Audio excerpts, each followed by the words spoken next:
હળવદના સુંદરગઢ પુલ પર અકસ્માતમાં એકનું મોત. હળવદ તાલુકાના સુંદરગઢ ગામ નજીક પુલ ઉપર ટેલર ગાડી અને ઇકો ગાડી વચ્ચે અકસ્માત સર્જાયો હતો. અકસ્માતમાં એક વ્યક્તિને ગંભીર ઇજાઓ પહોંચતા તેનું મોત નીપજ્યું હતું. મૃતકની ઓળખ મનસુખભાઈ ગોરધનભાઈ નાડિયા તરીકે થઈ છે. ઘટનાના પગલે સ્થાનિક લોકો એકત્રિત થયા હતા અને બનાવ અંગે પોલીસને જાણ કરવામાં આવી હતી. અકસ્માતના પગલે પરિવારમાં શોકનો માહોલ છવાયો છે. અકસ્માત અંગે પોલીસે વધુ તપાસ હાથ ધરી છે. રિપોર્ટર વિપુલ ઠાકોર.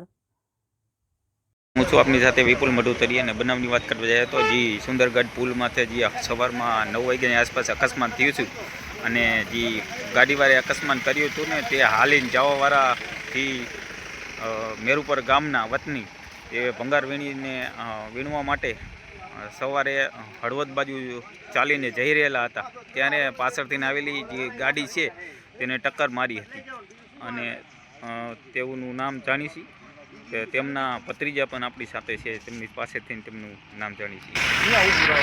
તે અકસ્માત થયો છે તેમનું નામ જરાક નામ શું એમનું? નારિયા નાનજીભાઈ લક્ષ્મણભાઈ.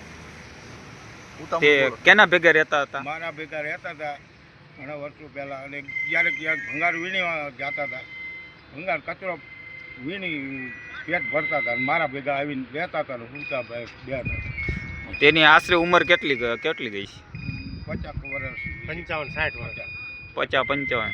અને તે હાલ ક્યાં જઈ રહ્યા હતા? કચરો લઈને બાટલા વીણવા સૂર્યનગર કે કોઈ આજુબાજુના ગામડામાં વીણી અને સાંજે ઘરે આવતા રહે.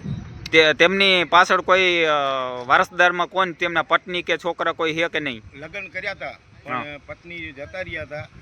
પછી લગ્ન નથી કર્યા. મારા ભેગા રહેતા હતા ખાતા પીતા નહીં. હાલ તમને જાણ કરી એટલે તમે આવ્યા છો? હા, જાણ કરી એટલે હું આવ્યો. તમારા કાકાનું આવી રીતે બની ગયું પુલમાંથી.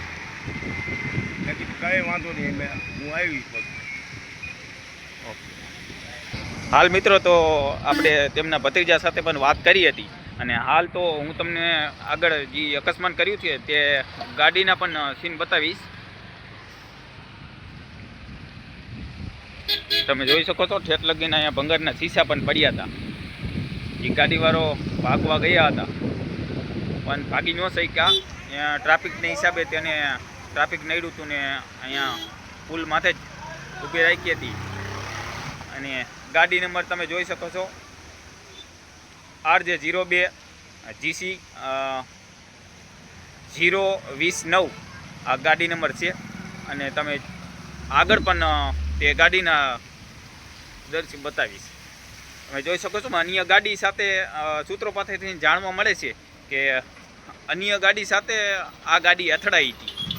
અને તમે જોઈ શકો છો અન્ય ગાડી સાથે પણ આ ગાડી અથડાઈ હતી અને ભાગવા ગયેલ આ ગાડીવાળો ભાગવા ગયેલ પણ એક મકનસરના ઇકોને પણ ટક્કર લાગી હતી પણ ઇકોને કાંઈ જાનહાનિ નથી થઈ. પણ આગળ ચાલીને જઈ રહેલા ભાઈ માથે આ ટેલરનું વ્હીલ ફરી ગયેલ.